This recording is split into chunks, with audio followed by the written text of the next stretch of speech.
a lot of Russian and Ukrainian names in today's video, so I hope everyone will forgive me if I butcher one of them. In the 1980s and into the 1990s, Ukraine was a very poor country that was trying to rise from its former Soviet state status to provide a new life for millions of its citizens. And it struggled. It struggled under corruption, poverty, a lack of job creating industry. For most, it was very rough times. After the sudden collapse of the Soviet Union, crime also experienced a hefty spike. In 1989, authorities in Ukraine would come across a gruesome scene. Two adults lay dead near their car, seemingly shot at random, and then two more. Later that same year, another 5 people, including an 11-year-old child, were killed while they were asleep in their car. They were then set on fire. All of the crime scenes showed signs of attempted burglary. Authorities were not certain the incidents were connected, but their investigation did not come up with any good suspects either. 6 years later, on Christmas Eve, 1995, another family was murdered. The Zaichenko family, all 4 of them, had been shot with a double-barreled shotgun during a home invasion robbery in Germany. Their small home was set on fire after the robbery, and a little more than a week later, another family of 4 was killed in nearly the same way. This time, a man who was merely walking along the same street was also found dead outside. Was he a potential witness? Authorities linked these 2 home invasion robberies, but they did not immediately link what happened next. 4 people killed along the Berdyansk-Dnipro highway. The robbers stopped 3 separate cars, killed the drivers and 1 passenger, robbed them, and fled. These victims included a taxi driver, a cook, and an ensign in the Ukrainian Navy. Though authorities clearly linked all 4 of the killings, they had not yet made any connection between these crimes and the home invasions. Then on January 17th, another home invasion, another family gone. This time it was the Pilot family. 5 people were murdered and their house was set on fire. 2 more pedestrians nearby were also killed. Then near Kiev, a family of 3 and their visitor were killed. On February 19th, in Zhytomyr Oblast, another family of 4 were killed. 8 days later, a family of 4 and their neighbor was taken. By this time, police, with the help of the Ukrainian military, were on the largest manhunt in Ukrainian history. They wanted to find, obviously, the perpetrator of the home invasions. Authorities had connected all of them, but the highway killings, and were looking for a man who used a particular type of shotgun and a very particular type of shell. While hunting their suspect, one last family of 4 would be slaughtered on March the 22nd, and their house was also set ablaze. Unfortunately for a man named Yuri Mazola, police suspected him, and he was taken into custody in March 1996. While there, for 3 days he was tortured, and he eventually died, refusing to confess to any of the crimes.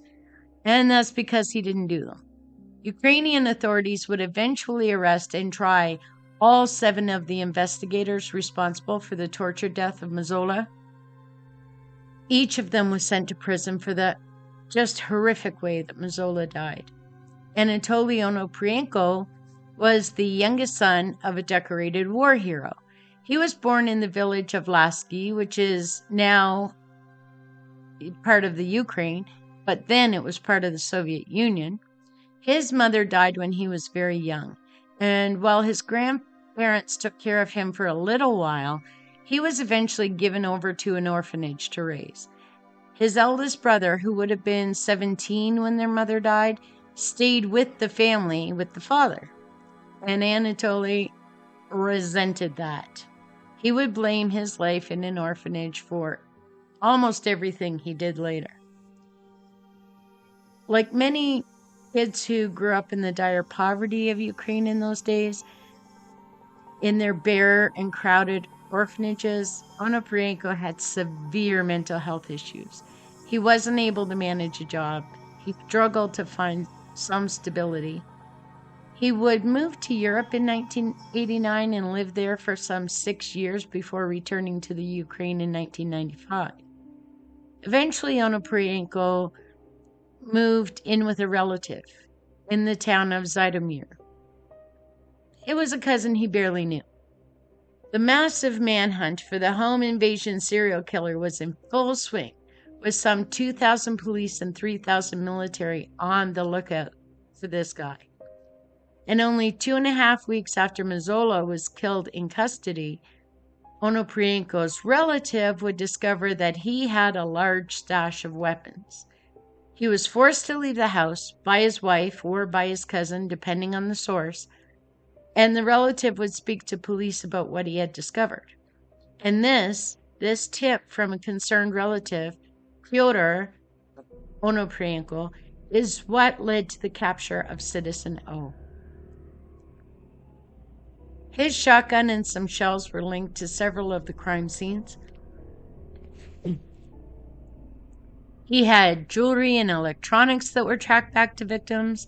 The engagement ring that his girlfriend wore had been cut off. Another victim. When they arrested him, they surrounded his small apartment with armored personnel carriers and bazookas, an entire division of the National Guard. Onoprienko confessed to only 8 of the incidents at first. Eventually, though, he confessed to 52 souls stolen. It would be years before trial, though, because a very strange Ukrainian law said that he couldn't be tried until he read every last page of evidence against him. And the evidence by that point was held in 99 volumes.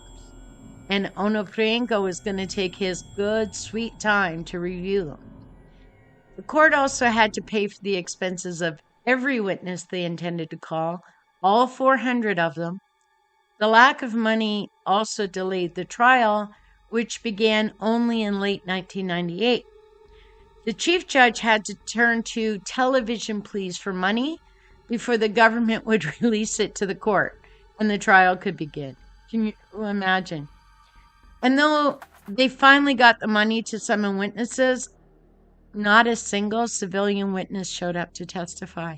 Not one.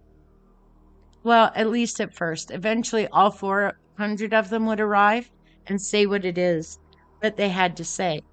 In a sort of corrupt and brutal time period in Ukraine's history, it probably wasn't a smart idea for a subpoenaed witness to just go ahead and not show up.